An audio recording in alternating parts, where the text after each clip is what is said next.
Welcome. Welcome.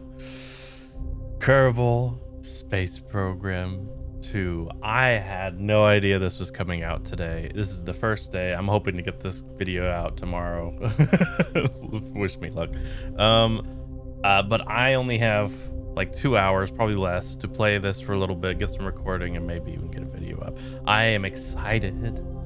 Oh, this game. I've played the first one so much. I love the game. It's a great game. And I was expecting this to come out later this year. I did not expect it to come. I mean, I know this is so I should specify.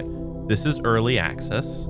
Everything you'll see in this game, in this video, might be changed, improved, or completely removed, depending on how they feel is balanced or working and not working. So, you know, take this with a grain of salt. But I am super excited. Super excited. Oh, okay. So what we're gonna play, I don't know what's in the game. I haven't looked up anything besides like some developer videos early on last year, maybe even the year before that. I've been following this since Kerbal Space Program 1. If you've never played this game, never seen the first one, it is a space program simulator game. It's really based in just like a physics program kind of game that you're building a space agency where you're trying to pretty much explore your moon, parts of your planet, different planets in general. But in this one, while the first game was only focused on your solar system, there's a lot of things to explore in the solar system, I will say. This one supposedly has multiple like solar systems to explore. You can get faster than light travel or I don't know what it is, but we have different types of travel to go further into space in this one and to pretty much like find more stuff. So that's what I know is different in this game. I know that they revamped a lot of the physics engines. It looks a lot better. Let's just get into it. That's all I need to say. What are we gonna name it? Rocket science. God, I've made all these videos now, and I have to follow this tradition where I'm playing a game in hard mode, and I wasn't planning that. I've played Grounded in hard mode. I've played freaking Mars. Why can't I never remember that? Red Planet? No, it's not it. You know the game. It'll come to my head later. But I've been playing all these hard modes that now I'm just a hard mode channel. I've made a hard mode channel. It was not intended. What does rocket science entail? Let's read. Game difficulty options can be changed later, thank God, through the in-game setting menu. So if we play normal, it allows reverts, allows quick loads, and it includes stock vessels. Okay. So if you don't know what any of that stuff is, stock vessels obviously are pre-made things that you can just use right out of the gate. You don't have to build, because you build your rocket ship in this game. Quick loads is if something goes horribly wrong, or if you make a mistake in flight, you can do a quick reload back. That makes sense, right? Quick load, most people probably get that. And allow revert pretty much means that if your launch goes completely badly, you can revert and redo that launch without losing any of your astronauts or any of the money spent on your ship. So that's super handy when you're trying to figure out the game. And as far as I don't know if this is a free mode where we have infinite money, or if this is going to be in this early access mode. It just says Sandbox. I don't think we can get out of Sandbox. I don't know. I think I like the idea of doing just full rocket scientist. So docking tolerance is also a change. 150%, 100%, 50%. Probes required. Comnet for control. Unbreakable joints. No crash damage. Custom. Okay. We're gonna do rocket scientist because I'm insane. And I do have previous experience in the last game, so that at least gives me some semblance of hope that I won't ruin everything. But I think I'd be prepared to say goodbye to a lot of our astronauts, probably Jebediah. Jebediah is the one we start with last time. I don't know if he's in this game, but he's We probably will lose him. Let's just throw that out there. With campaign name, what is? We have like NASA, but we are Bart, so Bassa. Is that a bad word? That sounds bad? Bass, like a bass. Yeah, Bass. Yeah. Why am I doing Bass yet? My name's Bart. Barya. Boris. Barris. Bart. Space.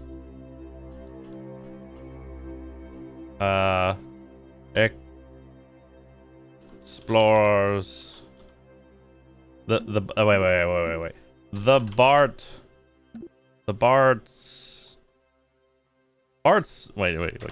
Space Explorers? Yes, Bart's Space Explorers, because we're the CEO. We're training everything, we're building everything, but we're not the ones going to space. I don't know. Oh, wait, that's the campaign name. Okay, wait. This will be their agency, Bart's Space Explorers, and the campaign name will be we'll just name it Bart something. So we know. Okay, so we have flags. Ooh, they have some new ones. I used to use this one a lot. This one's cool. I like this one too. I remember using that one a lot. I like orange ones, obviously. This one's cool. Ooh, I also like that one. That's kind of simple, but Let's go with this one. I like this one. And can we change the agency color? We will make it orange because I love orange. And then maybe like a pale blue. Maybe a little more pale on the orange too. Or maybe like that. Yeah. What does that feel? Apply? How do I know what that does? Also, does the blue go with the red? I don't know if the blue goes with the red. This at least goes with that. But this, maybe we want to go more of the yellow with those lines. I know, this is a really important part of the game, I understand. We'll do that. That kind of, yeah, that tracks. That tracks. We'll do something like that. Yeah, okay. Let's start our campaign. Bart's Space Explorers, Episode 1. Starting the timer. Probably should have started it after. Wait, let's stop it. Stop the timer. Start it when the loading's done because, oh my god. Who knows how long it's going to take to load. I put this on my SSD, but that doesn't guarantee anything. It's early access. We never know. Oh.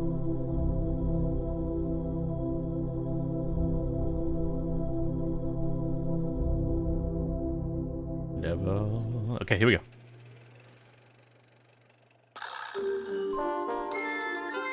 I like the retro film. Ah! Your new space program. It's voice acting. Leaping forward into the cosmos. Since the dawn of Kerbal kind, we have looked Is that a to black the hole? sky and wondered what sublime mysteries lie hidden in the darkness. Like Can we find a black hole? never beheld. These untold treasures may soon reveal themselves due to the efforts recently founded Kerbal Space Program. Oh my, I think that might have been the only copy of the orientation film. Hold on! Slides, somewhere. Welcome to your first day running the Kerbal Space Program. This campus hosts the greatest ever gathering of astronomers, astronauts, and engineers. So this is a sequel, After years of focused effort, this collection of geniuses has created several very impressive buildings. We believe we have all the necessary pieces to take our first steps off the ground. Heck yeah. The best way to advance our technologies further is to get up there and learn by doing. All we Just need taped now on there. is somebody to show us how to put all these parts together. Well, we also need somebody to help us out with the flying. Yeah. We need a lot of help, actually. Yeah. That's Yeah. why you're here. My name is Paige, by the way. Paige. If you need any hints, feel free to visit me over at the training center. Everything in there is well padded, so it's a great place to get up and running. Okay, Welcome aboard. we're going there because this is hard mode and we ain't gonna waste our astronauts. Okay. All right. So yes, we're back. So Paige, Paige. Any guesses? I would think it would be something to do with tutorial stuff, but I have no idea what it means. Player assistant, intelligence, grossly underpaid. I don't know. Wait, that's E. Not you. Oh, never mind.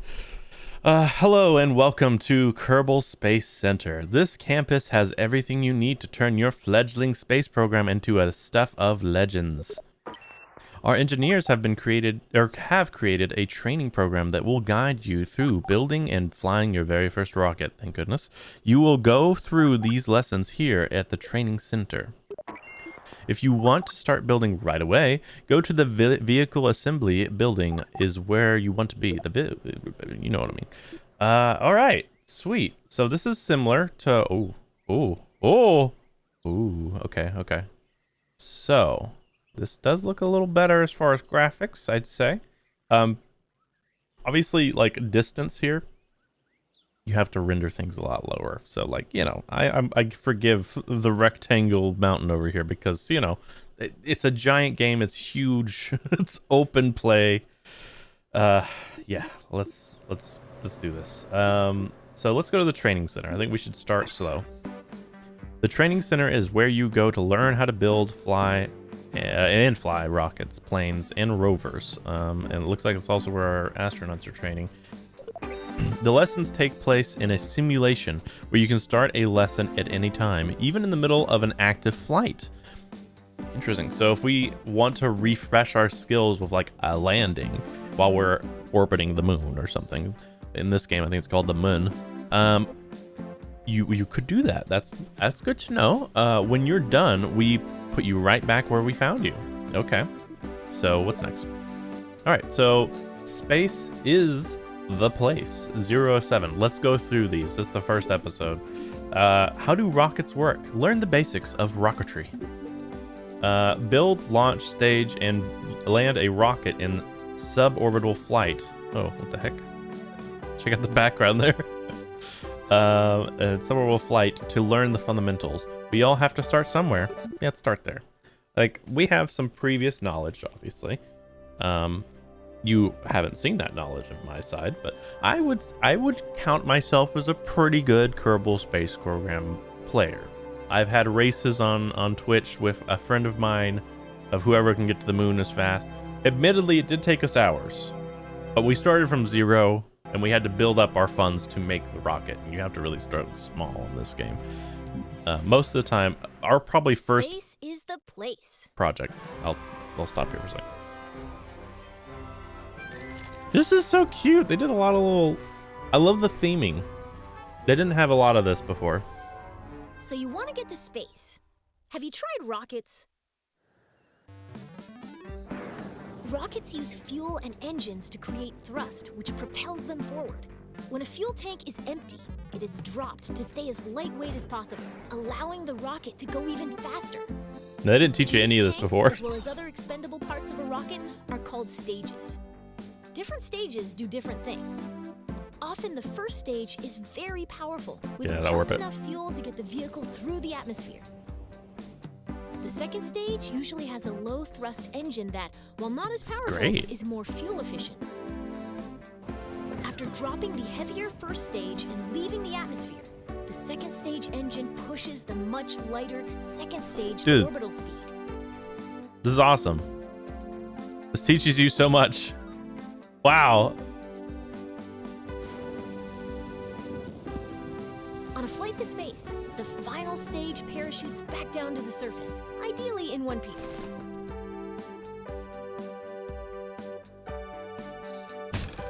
Yeah. He's gonna land in the background. No, he's not. He's in orbit. Space is the place. Sweet. Wait, is it playing again? Wait, whoa, okay. Exit. In tutorial. Replay. Next. Okay, so that was just a video. So we're not actually... So that's really good. Okay, just to lay out my thoughts here.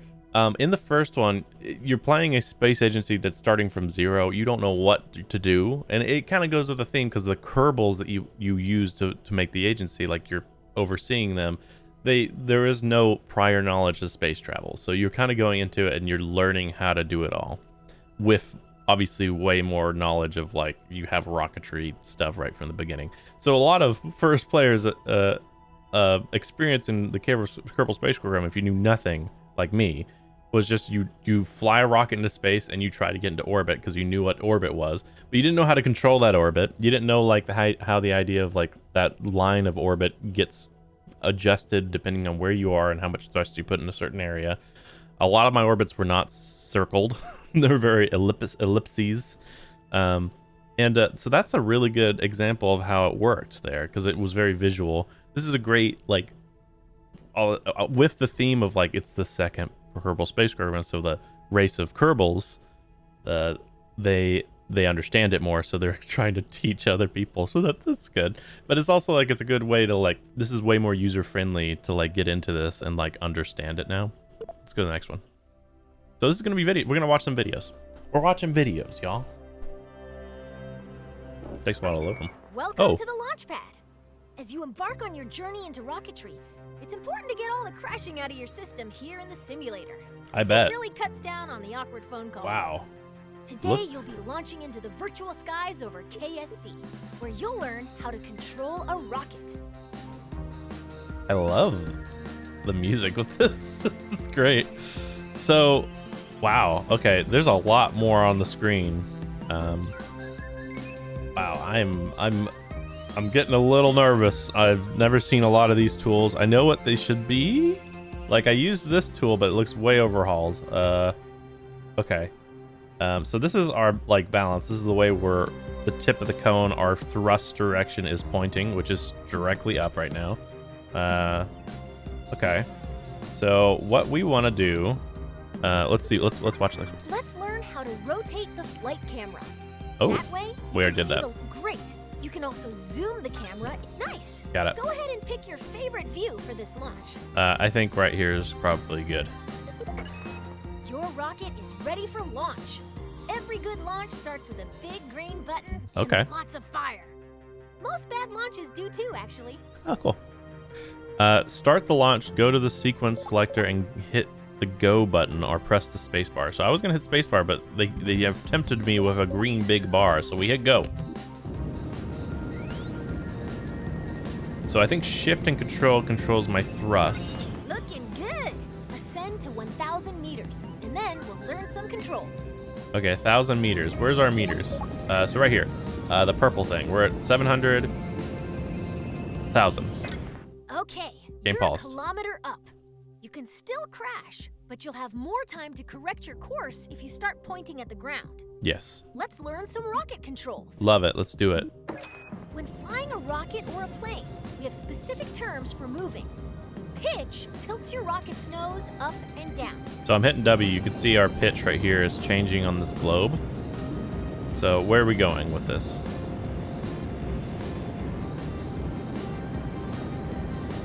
We'll go north. We're northbound. We need to go downward? Nice pitch. Now pitch up until you're flying straight up. Okay. Let's move on. Yaw steers your rocket left and right. Try it now. A and D goes yaw. Okay, got it. Now yaw Look at to this. the left. Excellent. Q and E is Now a for the rotate. final control. Roll rotates your rocket. That's the basics of rocket flight. Okay, I knew all that. Feel That's free to good. experiment with the Good controls. refresher. You can move on when you're ready. Okay, move on. Next. That's cool. Okay. So, same controls. That's a good confirmation. That's how you control the thing. It's good to get an idea of what the controls are without having the extra pressure of a Kerbal's life on our line and, you know, however millions of Kerbal dollars on the equipment. I'm glad that this is a thing.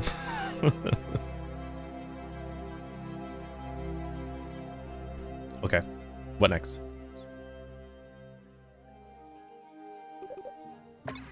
We're building. So you want to get to space. Yeah. It's time to make a rocket. Love it. A simple rocket requires 4 crucial components: a command module, fuel tank, engine, and parachute. Yeah.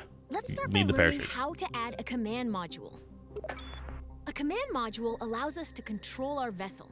As long as there is at least one command module on board, our rocket will be operational. This rocket will use a command pod, which can be manned by a Kerbal and is located in the pods category. I see it. Or multiple Kerbals. It all depends on the crew capacity of the part. So this one, let's see, where's the capacity? Max temp, temperature, mass, monopropellant.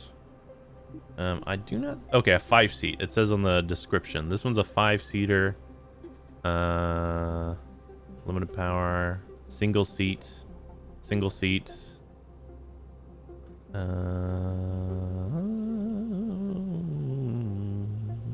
Let's see a number there. 2-seater. Okay, so if we need to find out, we have to look there. Let's go with the cone one, the tin can. Okay. Great! It doesn't look like much, but it's a promising start. Already The do it. next thing our rocket needs is a fuel tank.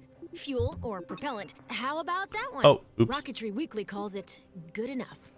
How exciting. I think I picked the right pod because I didn't select the wrong one and they were moving on. Oh, Notice interesting. the part. Now that's Oh, oops. beginning to look like a rocket. Well, almost. We need an engine.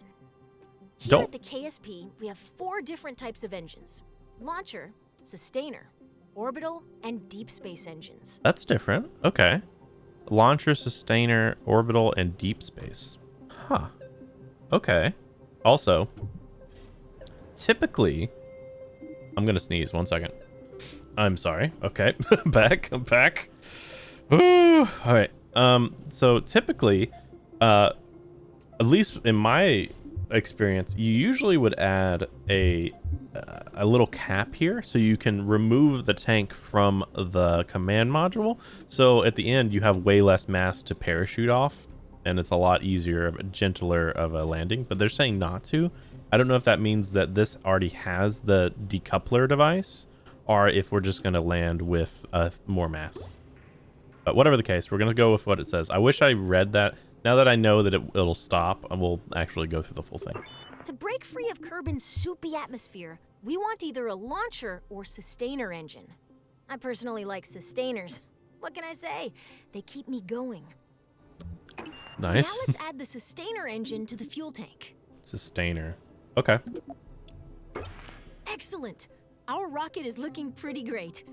We just need one final touch. Sure. As is, our rocket can absolutely take flight. But if we want our pilot to survive the landing, we need to attach a parachute to the top of their command pod. Mm-hmm. That makes sense. Our 1 Kerbal rocket doesn't weigh much, so we only need an extra small parachute. Let's go with that one. Does it say the type of how much it'll take? What goes up must come down, and the team at Jeb's junkyard. Jeb's. That was one of the 3 astronauts you get in the beginning. You had Jebediah. You had the one I said earlier, which I cannot remember right now. I forget the third. Dang it. We'll put this on there. Now, congratulations! You've just built a rocket. Are you sure you haven't done this before? I have done this before. I'm sorry. Next. So that's the general idea of building rockets. It's a good little intro. I've done a lot of programs that have this like 3D working in an environment. So I don't know. I feel like I've showed this to people before and they have no idea how to do any of the building and stuff like that, because it's just I don't know why it's over their head, but it reminds me a lot of like back in the day when I played the first one was like Maya. It was just like you're making a rocket and it's all snapping together, and I don't know, but maybe that's why I'm a little easier at it. You'll want to see your designs from other angles. Let's learn how to manipulate the camera inside the vehicle assembly building. I got that already, I think. First, great. Pan? Now let's pan the camera up and down. Huh? You can also focus your camera at a specific part. Middle mouse on any part. If you want to view your rocket from the top, front, or sides, Switch to blueprint mode. Ooh, where's that? You can change the camera's direction by selecting different sides of the view cube. If you ever get lost in the VAB, you can always reset the camera. That is so good. That's great. Wow, okay. Love that. That's a great addition. Nice. Now you can get at those hard to reach parts of your rocket. Actually, I think there was a cube thing to like center out and make it a flat plane, but I've never had the background change like this, and I think it's fully like they actually changed the camera so it's a flat image, so it's more of a schematic. I really like that. All right, next. We're going through these. We're going through them. Yeah. You can tell I'm excited. I'm sorry. I've been waiting for this game, man. I've been waiting for this game. I have high energy for our space conquest right now. I just love space games. For real love, especially when they're open world and very open simulation. I get the most excited for those. Your rocket's ready. Let's take it out for a little hop. Okay, yeah, let's do it. What next? Launch pad. Let's move this rocket to a launch pad. So I don't think they explain it here, and we might get to it, but here are the stages, and you can reorient them to start at different times. So every time you press the space bar, one of these happens. A launch, another launch, and a decouple, so another rocket with probably a better sustainability rocket, and then a decouple again with the parachute happening in last. So let's go.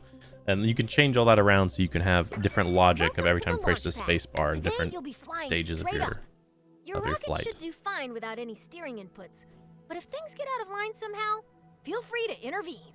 Yep. Okay, let's go. Skip countdown? No. 4.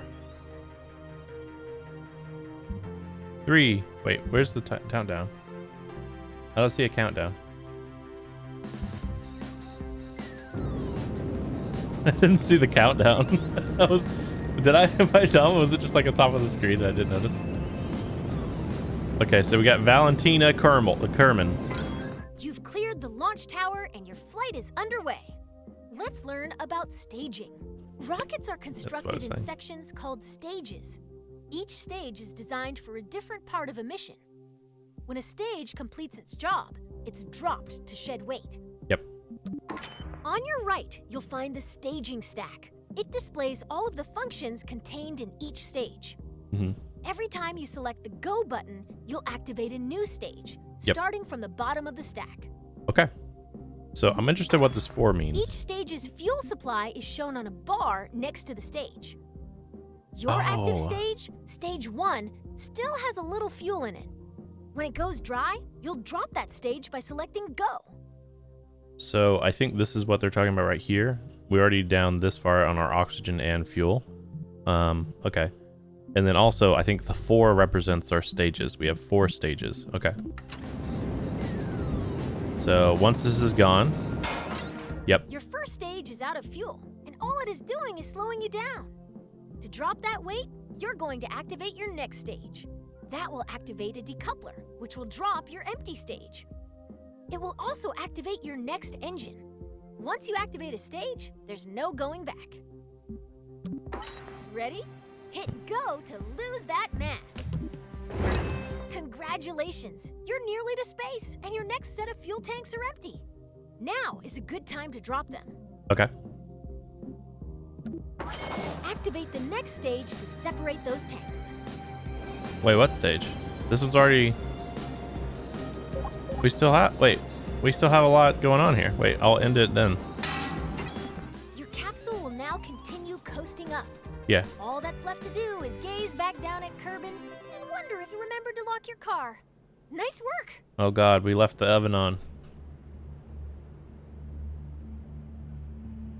It's like an E. Wow, yeah, so this is way better looking. Definitely a few more pixels in the graphics going on here. A lot more geometry is being rendered from what I remember in the first one. I know this might not be, AAA gameplay looking stuff in the distance here, but this is a huge distance. We could go anywhere in our solar system, and apparently out of the solar system in this game. We could go towards the sun. This is a full open sandbox. And to look this good, I also think the size of this, Kerbal Space Program 1, I think the planet felt a lot smaller. This looks huge. Like, I think they may have scaled everything up. Let's go ahead and continue here and see what happens. Okay, this is complete. I want to take another second here, though. This is huge. There's even, like, better renderings of, like, the space. It used to be just, like, I think black with only some galaxy-looking things. There's the moon. We're going to get there. We're planting a flag on the moon. I don't know if it's this episode. It's definitely not this episode, but... I'm so excited. Okay, next. Bart Space Explorers will explore the universe.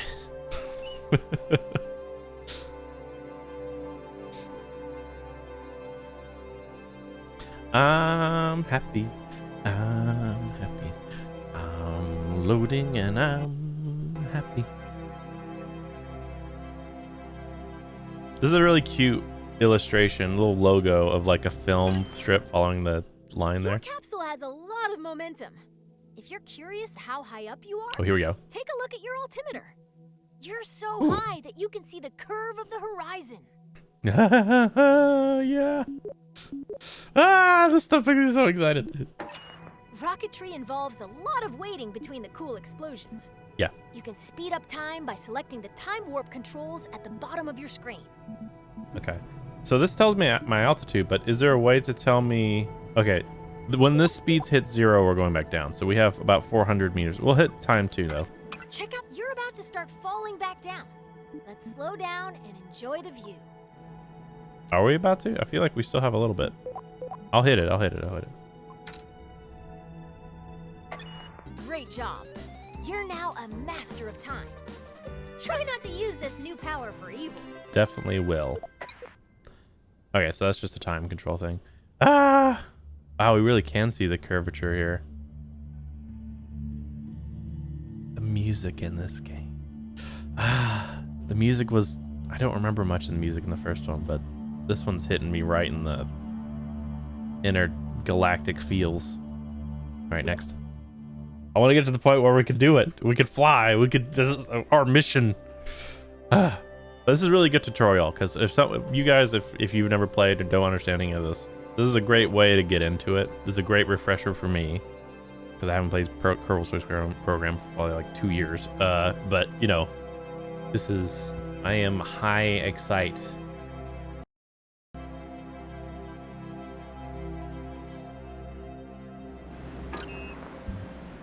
What goes up must come down.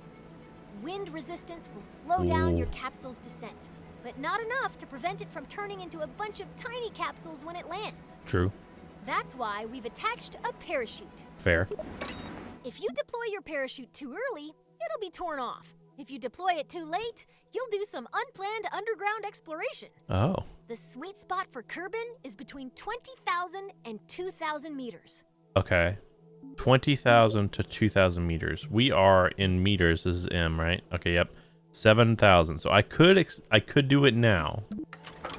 Okay, you're low enough to activate the final stage that contains your parachute. Hit go to pop your chute. Wow. Okay, so that's something. Ooh, there it goes. Nice work. The parachute will trail your capsule for a bit without fully opening. Once you've slowed down enough, it'll open all the way by itself. Okay. Interesting. So that wasn't a thing before. I think the physics with atmosphere intervention or affection of like how it affects your ship wasn't a big deal. Your parachute is now fully deployed and slowing the capsule to a safe velocity. Congratulations! If this were real, you'd find celebratory snacks in the VAB kitchen. Okay. So, I never had a situation where a parachute got torn off. Just them saying that scares me already. So we have to be very careful of our altitude. Remember, 20,000 to 2,000. Okay. 20,000, 2,000. And also, that's different on different planets because different planets have different atmosphere densities. So we might have to play it earlier. We might have to do it lower. It really depends. At least I think that's how far they would take this. I think that you would want, depending on density, change that. Must come down. Wind resistance will slow down your capsule's descent. Wait, this is what we just Not did. enough to prevent it from turning into a bunch. If you deploy your parachute, okay, hit go to pop your chute. Wait. Nice work. The parachute will trail your capsule for a bit without fully opening. Once you've slowed down, I think we back out. I think we've done that. I think that must have been 7 things. So we have another whole set of things to try now. We are getting close to our 30-minute end of the episode, but I think what we'll do is finish out the tutorials on this one. And then if people want to skip the tutorials and get into the next episode, you can. I also don't have a crazy amount of time until later tonight. Maybe I might be able to play. All right, so let's go back to the training center. So yeah, we've completed the space is the place. Let's do missing the ground. Should have read that. missing the ground. If you want to visit space for more than a couple of minutes, you'll need to get to orbit. An object is in orbit when it's moving sideways so quickly that even as gravity causes it to fall, it keeps missing the ground. As long as that object isn't slowed down by anything, it follows the same path every time it goes around the body it's orbiting, forever. If that object is a Kerbal, it is recommended that they bring lots of snacks. So since your goal is to move horizontally at a high speed, why not launch sideways? On Kerbin, the atmosphere is like a thick soup. You waste a lot of fuel trying to fly through it horizontally. By launching vertically, you cut through the thickest part of the atmosphere as quick as possible. Most orbital rockets begin tilting toward the horizon soon after they leave the launch pad. We're not talking about the purple spaceship. This maneuver, called a gravity turn, uses the planet's gravity to turn the ship and reduces the amount of fuel needed to achieve a stable orbit. When launching near the equator, your gravity turns should point toward the east, since your vehicle gets a free boost from the planet's rotation. Right. Thanks, planet. Once a vehicle is moving quickly enough that its arc will take it above the atmosphere, it shuts down its engines and coasts to space. Once it nears the top of that arc, the vehicle needs to fire its engines a second time to keep itself from falling back down to the planet. Doing this turns that arc into a nice big circle. Congratulations! You've missed the ground. Heck yeah. This is great examples. Wait, what was that?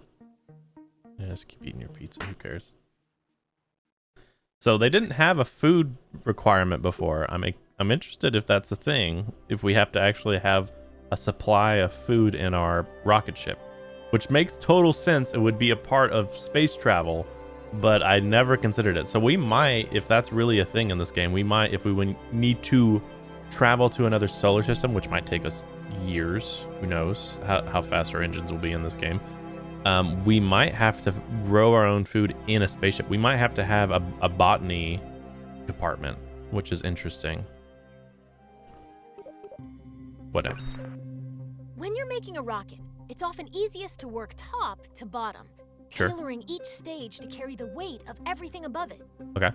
To give you a head start, I've already placed an upper stage. Yes. Perfect for maneuvering in the vacuum of space. We need a decoupler. It could use another, more powerful stage to push it up to space from Kerbin's surface.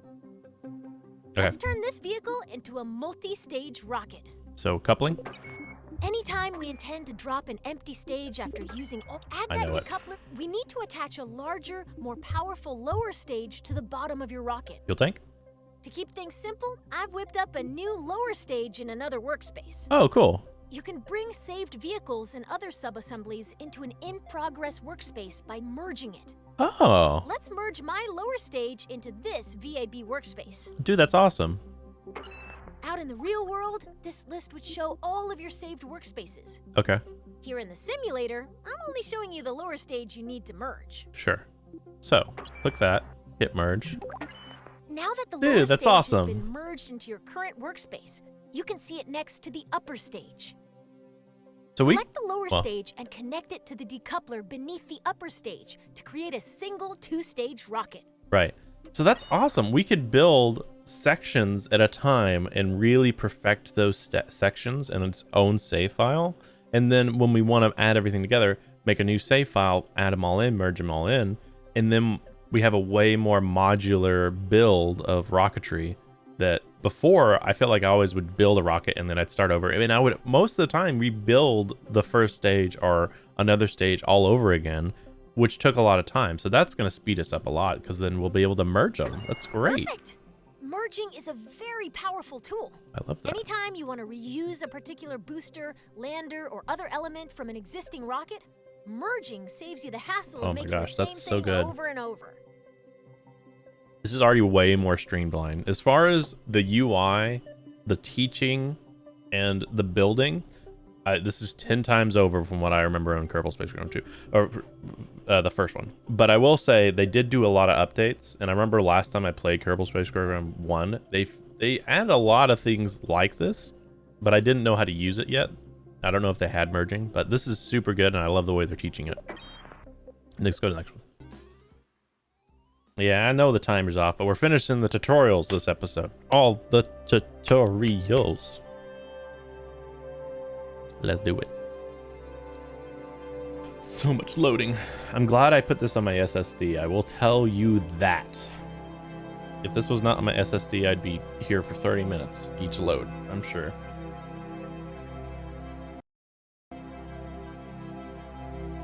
That was a different note. It was just, oh, never mind.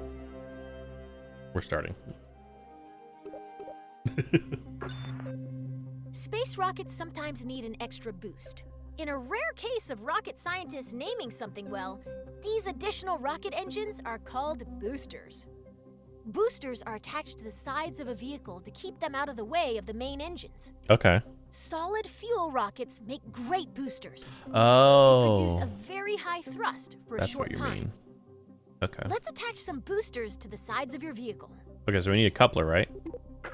We'll start by attaching 4 radial decouplers that will eject the spent boosters Ooh, when they're empty. symmetry mode, yes. To make sure that these decouplers are evenly spaced and aligned with one another, you'll be using the symmetry tool. Yep. Okay, symmetry tool. So we want 4 of them, and we have snap on.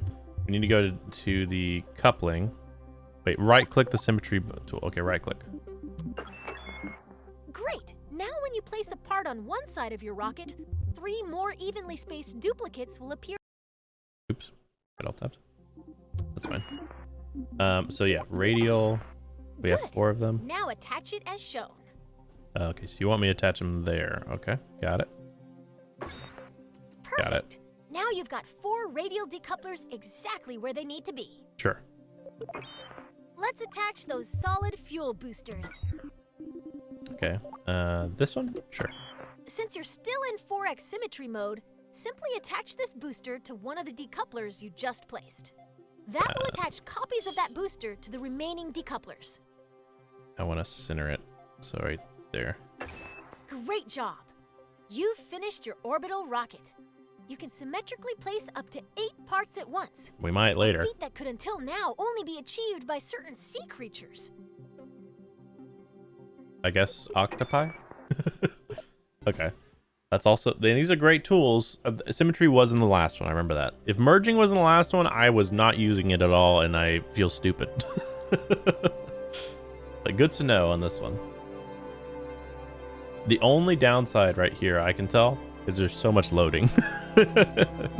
We have had to load every single tutorial. Admittedly, though, it goes in and out of an giant overworld that's just free to explore. So I feel like I think it's pretty fair to say in this kind of simulation game that it needs some loads. Before you launch a rocket, Sure. you need to plan the order of your staging events. Okay, this is more Nobody complicated. wants to start out their flight by popping their parachute, right?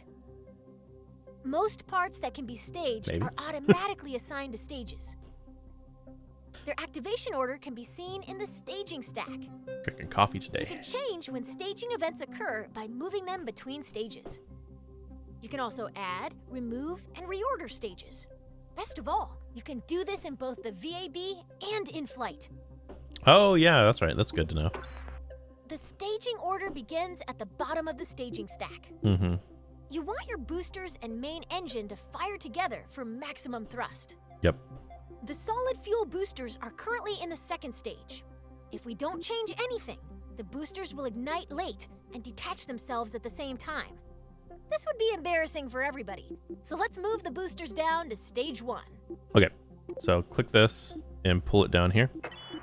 Your solid fuel boosters burn very hard and very fast, so they will run out of fuel first. Even though your main engine and boosters will activate at the same time, you want to drop the empty boosters before you drop your main engine. Makes sense. You'll add a new stage above stage 1 to do one thing. Activate the radial decouplers to jettison your spent boosters. Okay, so add one Now and all move this 4 down to radial that. decouplers Got it. All done. Your remaining stages are set up so that stage 4 will activate your orbital stage's engine.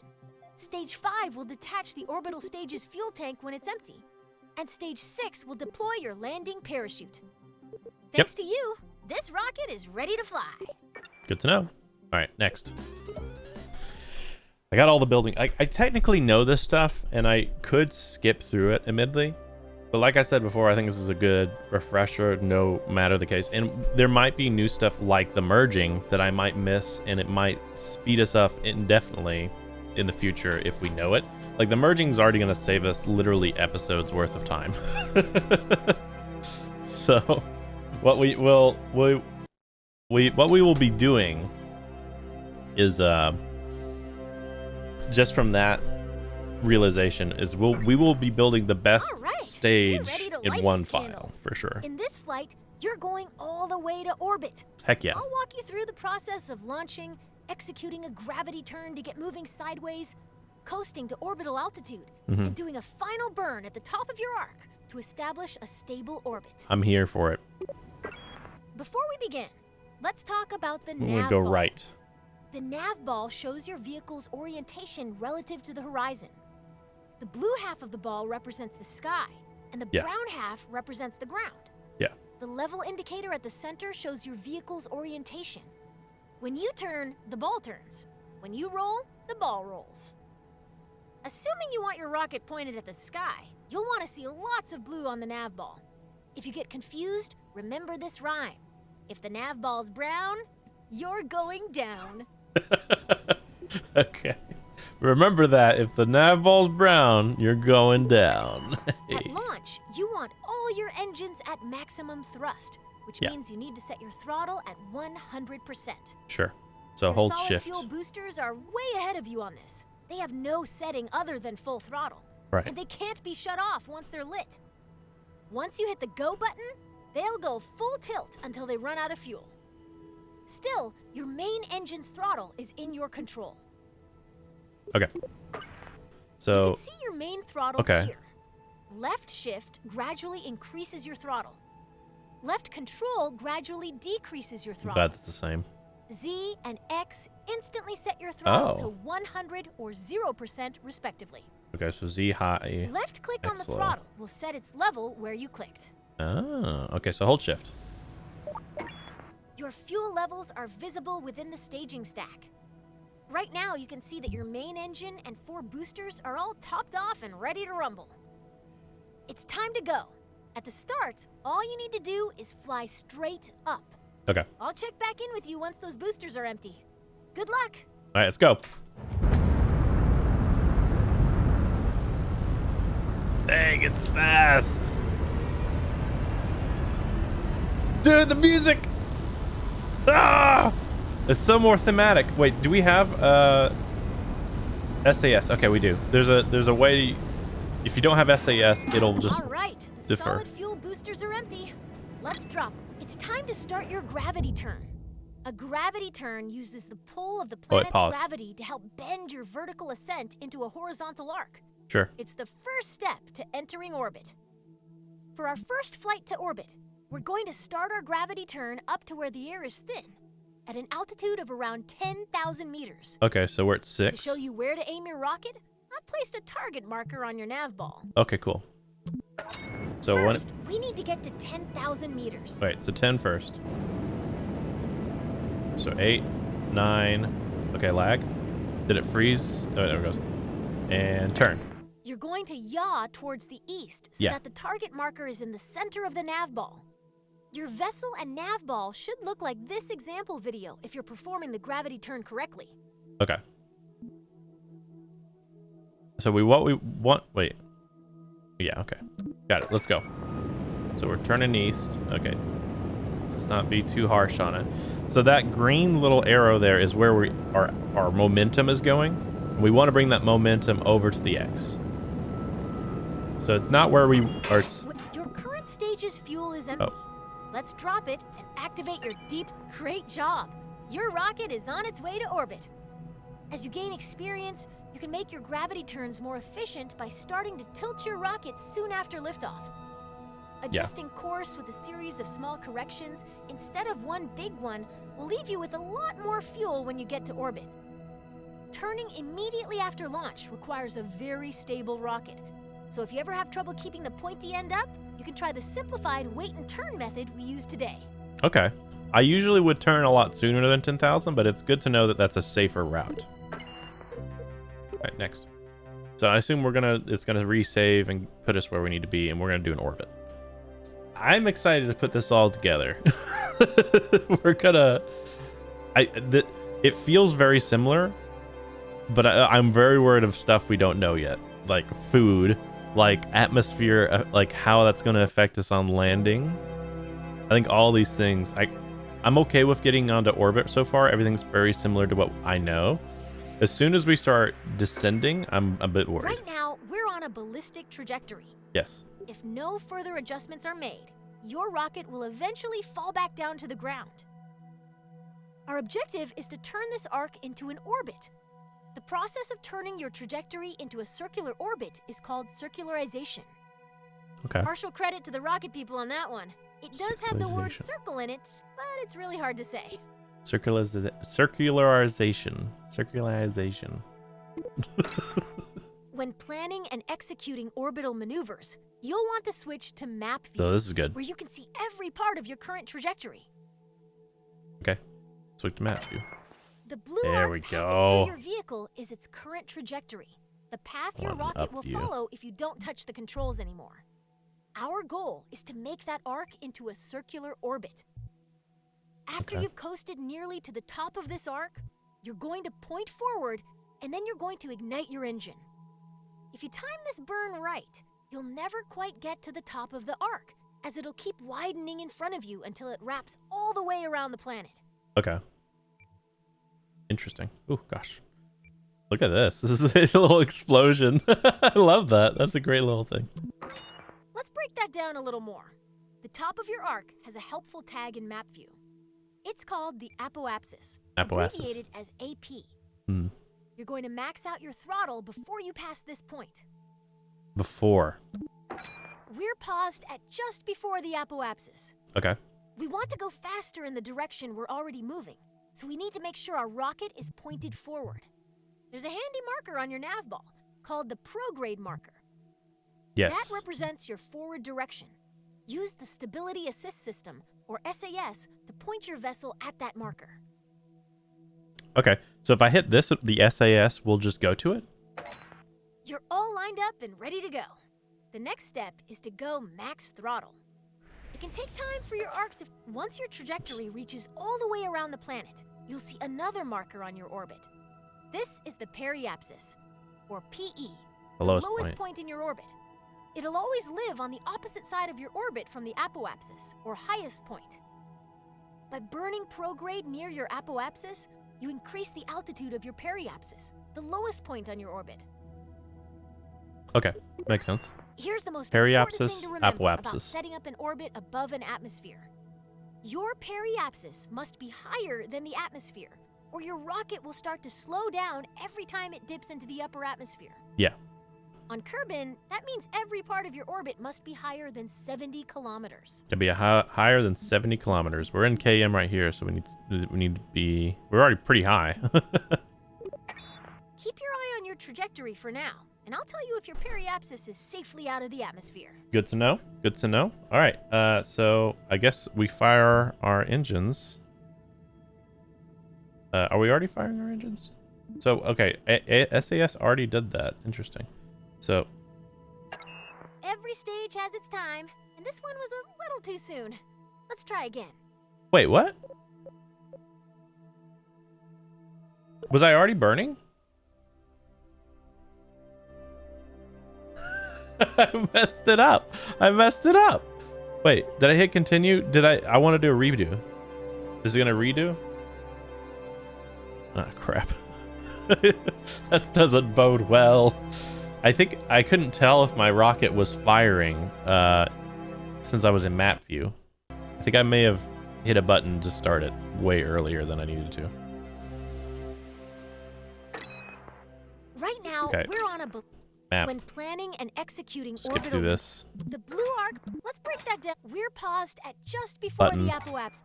You're all lined up Shift and up. ready to go.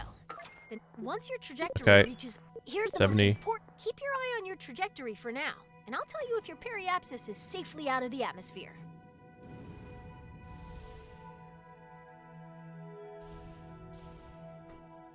So we don't need to go yet.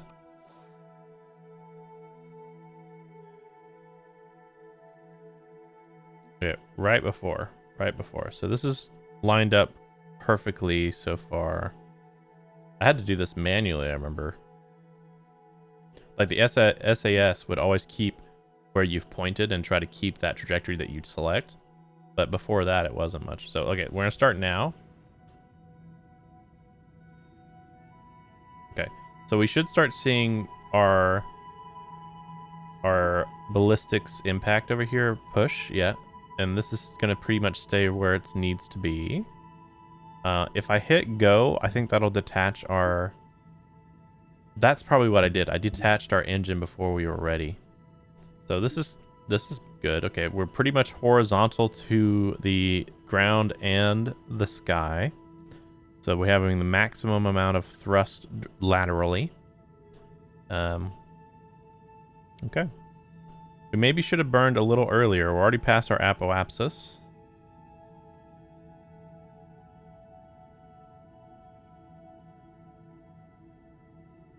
But I think we could still save this. It takes a little bit of time, but it should speed up more and more because we'll get faster and faster. It'll keep all that momentum. We'll hit less atmosphere, which will just speed us around. So we're going to start slowing this down. So you can see, where's our PE? How do you tell? Here it is. Okay, your orbit is fully out of the atmosphere. Cut the throttle. X. You did it! You're in orbit! Yeah! I'd usually tell you to look under your seat in the simulator, where you'd find a delicious celebratory treat. Sadly, since the vending machine in the astrodynamics lab broke down, it has gotten very difficult to hide snacks anywhere at KSC. Makes sense. Feel free to take a moment to admire your first orbit. In a way, you've given yourself a mind snack, which is way better than the edible kind anyway, right? Yeah, probably. Let's get out of the map view. We're in orbit. Not really yet, but we are. Oh no, I don't want to replay. Ah! Ooh! Okay, back to the training center. So we completed these two. There's only two of these there. Orbits are weird. Let's do orbits are weird. We're going to be all in space this time, I am sure. I could have read that again, but I didn't. Oh well. They'll give us some information. I feel like it almost gives us too much information, but if I was starting at 0, I think I would greatly appreciate it. Load.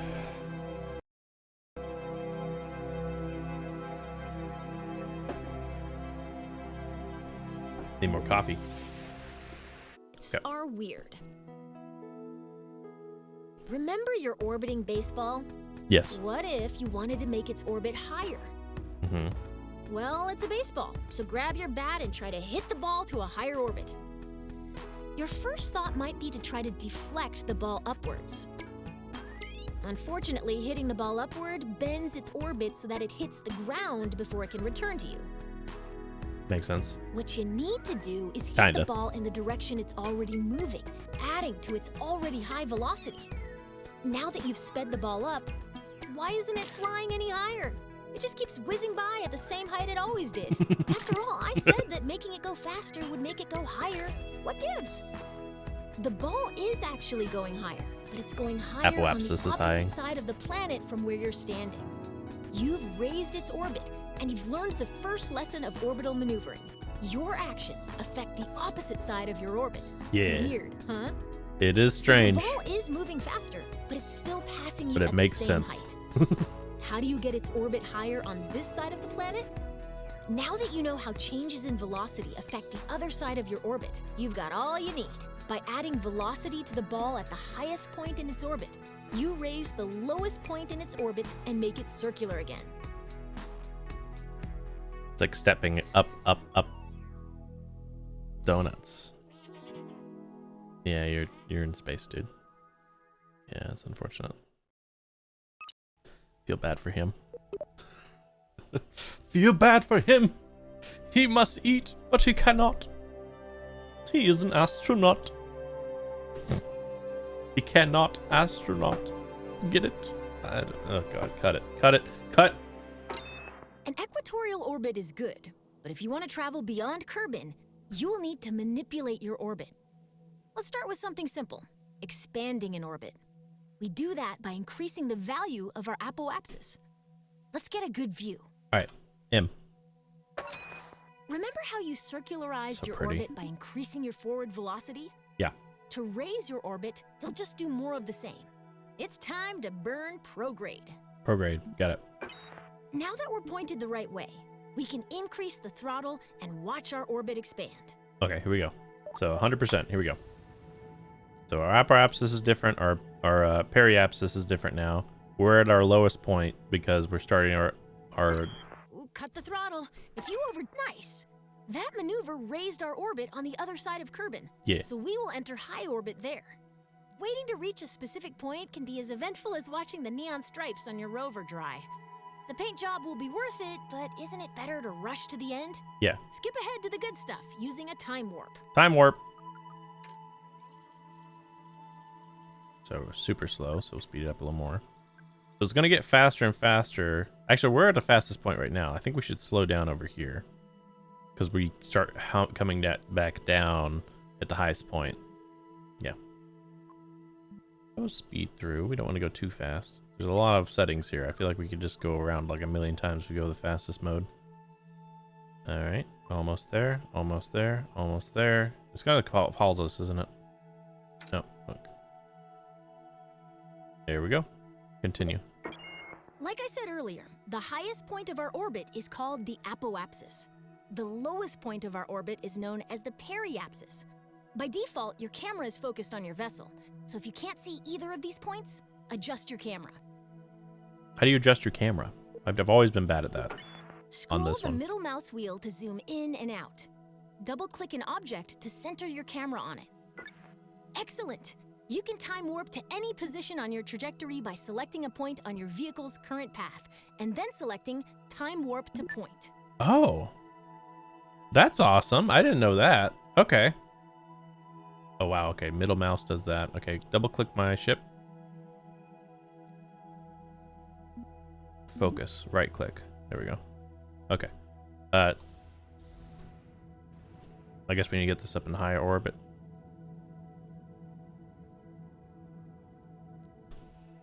Okay, we're in high orbit. What do we need to do now?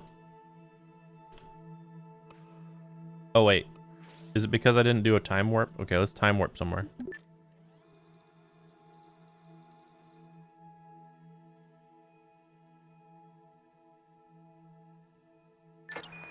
Now you're way up in the sky, so high that if you circularize your orbit now, you'll be in high orbit.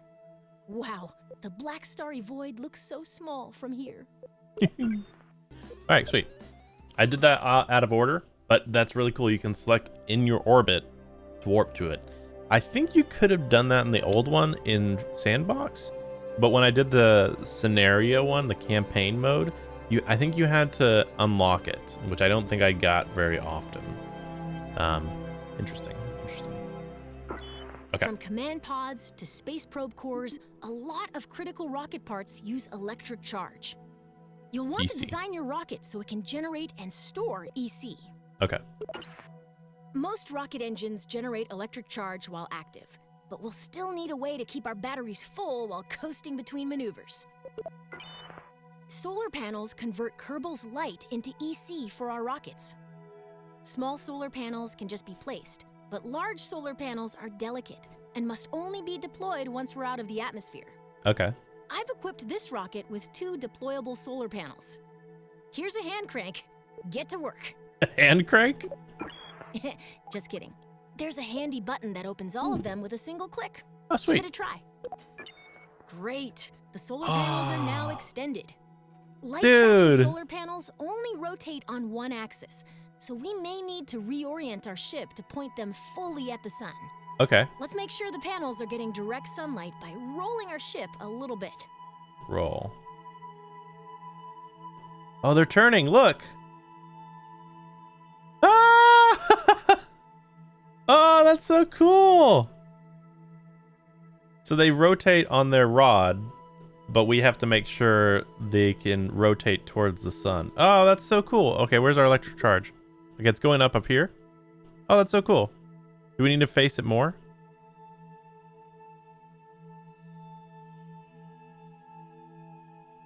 I've reoriented it. Oh. Excellent. The solar panels are soaking up all of those sweet photons and giving our rocket some much-needed EC. You can see the status of any solar panel within the part manager in the electrical parts menu. Oh. You can either access the app directly by clicking the app button, or you can right-click a part to directly access it in the part manager. Okay, we'll hit this one though. I've clicked that one. Do I? Wait, here we go. Oh, here we go. What do we need to right-click a part directly or part manager? Electrical.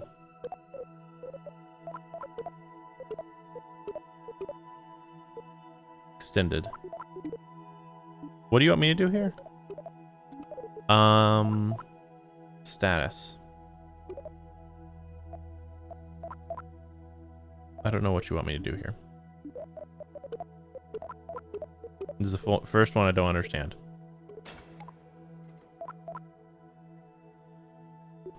Okay. Stellar oh, here we go. Exposure. Here we go. 100%. Okay, continue. Getting EC is one thing, and storing it is another. Most command pods have a small battery, but many missions will call for additional EC storage. When we're traveling far from the sun or going to the dark side of a planet, more batteries means more peace of mind. Makes sense. Okay, cool. So we can see how well we've directed our solar panels and how much we might need to correct it with that option. Okay. Good to know. Good to know. Good to know. Woo! At some point, the crew will run out of snacks. There is Did you food. know a Kerbal is 99.9% more likely to crash when hungry? That's when it's time to head back down to Kerbin, a planet known for its plentiful snack options. First, let's get a better view for this operation. Remember how we burned prograde to raise our orbit? Yes. To lower our orbit, we burn in the opposite direction, retrograde. SAS can really help us out here, so let's turn that on.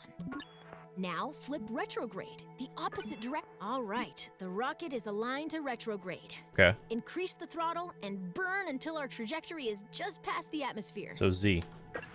As we decelerate, watch what's happening to our periapsis. Periapsis? Once it enters the atmosphere, this rocket is on a path back to the ground. Don't ease off the throttle yet, though. We're gonna keep burning until our trajectory intercepts the ground. This should give us a good idea. That's it. Let's stop our burn. Okay. Now that we're on a collision course with Kerbin, Yeah. we need to turn that collision into something more survivable. Okay.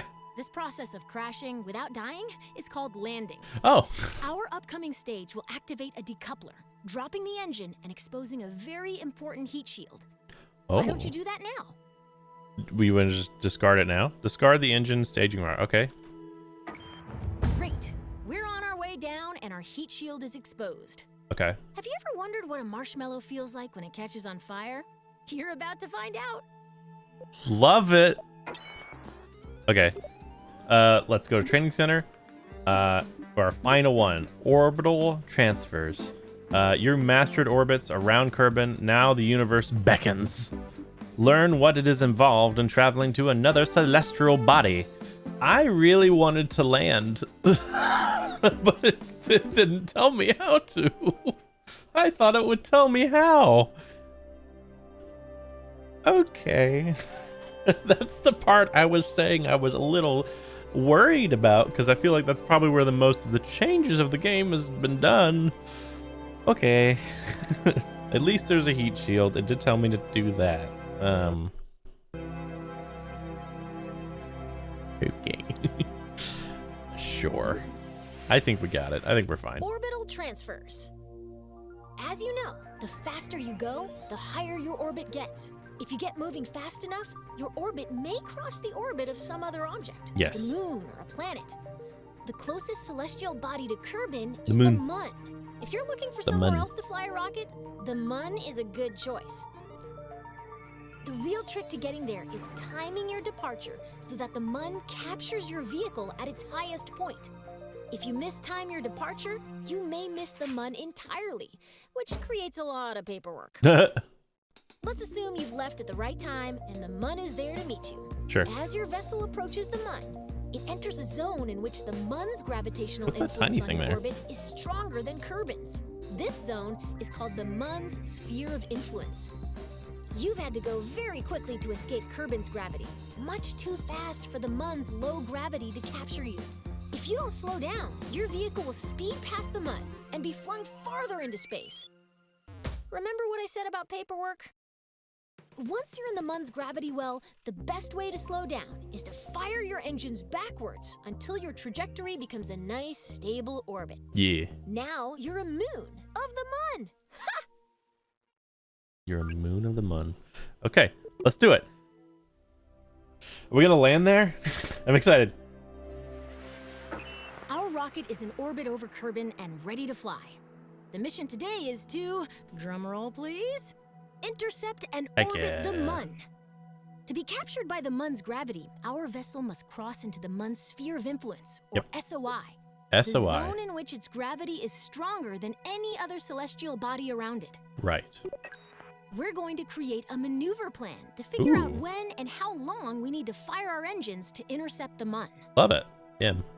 Maneuver plan. I do Great. remember that. Now here's a new trick. We can select any object as a target in map view. Oh. That's interesting. Targeting gives us useful information and enables new tools.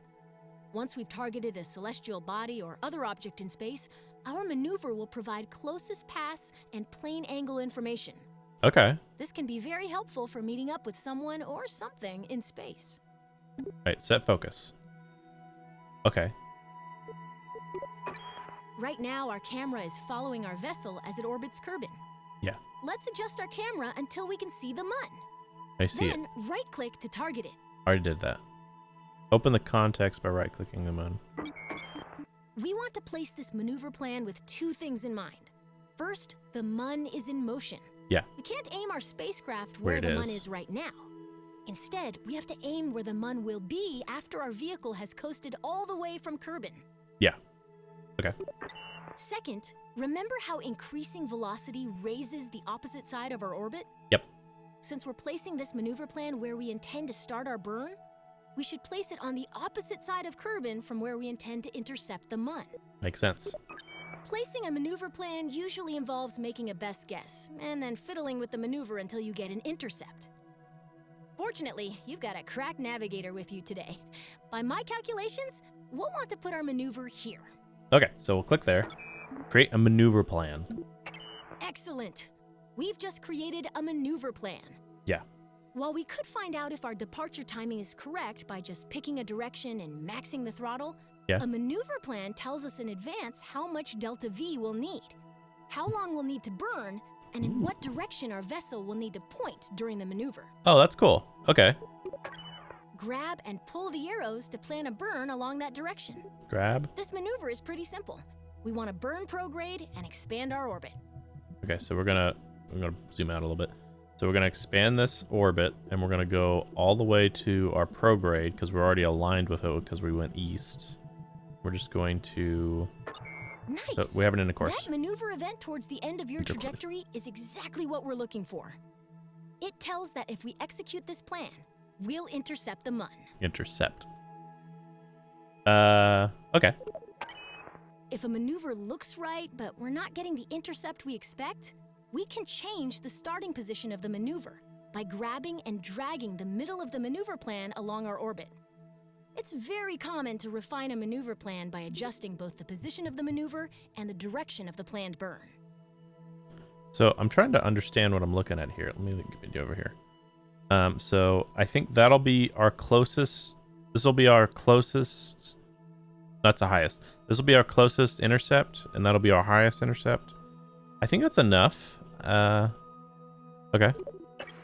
If we don't want to maneuver at all, we can delete the plan, either by right-clicking the gizmo and selecting delete, or through the burn timer. Okay, so burn timer, so we can do that. Okay. Maneuvers are invaluable when leaving Kerbin. Feel free to come back and practice anytime. I love that that's right at the beginning. Because that was also something you had to unlock in the first one if you played campaign, because you didn't have the computers to do the generation of like that. I'm kind of glad, at least as far as I can tell, this is still Sandbox mode, so maybe that is included later. But I'm glad right now that our first experience of the game that we have that option, because that would be bad. We've got a maneuver plan that intercepts the Mun. Now we ocean. just need to execute that maneuver and fly to the Mun ourselves. Okay. Press M. So they already set us up one. Let's see how it looks. Whenever we have a maneuver plan, a burn timer will appear. Pretty big The one. timer shows you how much time is left until we need to execute the maneuver. Start in 13 seconds. Pause the Or simulation 13 for a minutes? moment, so this number won't count down quite yet. Okay. What then? The timer also tells us how long we'll need to burn our engines at 100% throttle in order to complete the maneuver. 0 seconds. Now let's take a look at the nav ball. A new marker has joined our old prograde and retrograde markers. Maneuver. This is called a maneuver marker, and it shows us the orientation of our planned maneuver. Okay. We'll want to make sure that this marker is in the center of our nav ball during our maneuver burn. So that's our Luckily, we can maneuver aim right at this there. maneuver marker by selecting the maneuver button on your SAS controls. Okay. So we'll just hit it. Now your vehicle is properly oriented. Sweet. And through the magic of SAS and more math than I'd like to admit, our vessel is properly oriented. We're still far from our planned burn, so let's speed things up. Let's do it. While we could rely on our reflexes to time warp at the perfect moment, a less stressful alternative is warping to a specific point in our orbit. See this button? Yeah. Select it to warp automatically to the moment before our maneuver begins. Okay, so we hit this. That's so handy. Departure burn, here we come. So we're right here. We're gonna come to probably where? So we have a minute. Great! We've exited just before our maneuver burn, and I've paused the simulation once more. Okay. After we select continue, remember to wait until the countdown reaches 0. Then we'll go full throttle until our burn timer reaches 0. Okay. Then cut the throttle quickly to avoid overshooting our target. This is where Z and X come in handy. Okay, so Okay, get ready to hit the throttle. okay, it gives us 30 seconds beforehand. Okay, so our warp 2 gives us 30 seconds of preparation. Once we hit Z here, we're going, and we should watch the orbit change. Okay. 10, 9, 8, 7, 6, 5, 4, 3, 2, 1. Burn, baby, burn! Watch the burn timer. We Burn want to timer. stop our burn once it reaches 0. Okay. So here's our actual orbit. Here's projected orbit. This is where we would come back around because the moon influenced our orbit a little bit, so it pulled us away, sped us up. I think they call that a boost or something. What do they call that something when they use an orbit of a different planet to push you further? Oh, look at that. So the sphere of influence, SOI. That's where we enter. That's where we exit. How interesting. So we have 9, 8, 7, 6, 5, 4, 3, 2, 1. Everything's looking great. Cut the throttle. I was gonna wait until 0, but sure. Great work. You've successfully executed a maneuver, and now we're on our way to the Mun. So this is our projector thing, but we're going to be... What's going to happen here? This is pretty interesting. We come into here, the moon's affecting us here, and it'll rotate us around the moon because we'll be in its sphere of influence, and it'll put us here in the orbit, which will make our orbit around Kerbal bigger. So that's interesting. Okay. All right, next. I think we're on the last one, guys. This is the last one, and then we're going into a normal one. I mean, technically be the end of the episode, but on the next episode, we're going to be doing this like with pressure, because if we could kill our Kerbals, we could also just waste all our money. I don't know if there's unlimited money. I assume since it's Sandbox, we're probably unlimited money right now, but that's okay.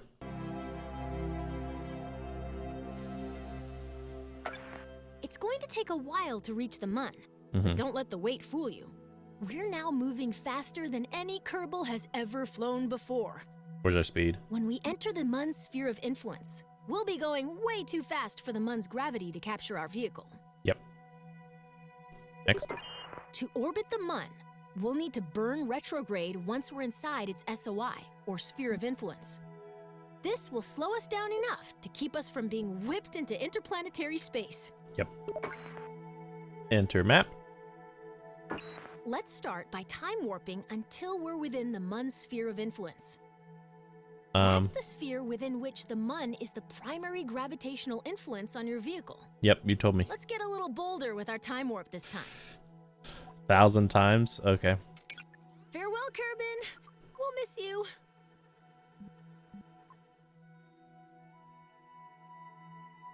So we'll be hitting this right here. Oh, interesting. That's a great visualization of the sphere of influence. That's really cool. Well, did you notice that we've got a periapsis above the Mun, but no apoapsis? That's because we're going too fast to complete an orbit before sailing past the Mun. Don't worry, we have time to adjust. Our objective is to slow down enough so that both apoapsis and periapsis are within the Mun's sphere of influence. Right. Look at it. It's so weird because our momentum looked like it was going this way, but as soon as we got in the sphere of influence, we went this way around it. And that's because we're looking into the future, because this will be over here more and we would be over there. It's so weird. Okay. Anyway. Remember the rule of orbital opposites. Because we want to lower your apoapsis, we'll need to place our maneuver plan at the periapsis. Yep. Let's get started. So click. Right click. Right click. Left click. Wait, how do you... Oh, I have it paused. Okay, yeah, there we go. I want to hit right at the... Okay, there we go. Create a maneuver plan. In order to reduce our apoapsis, we need to slow down by burning backwards, or retrograde. This is a little like deorbiting over Kerbin, but we're going to stop burning before our trajectory meets Mun dust.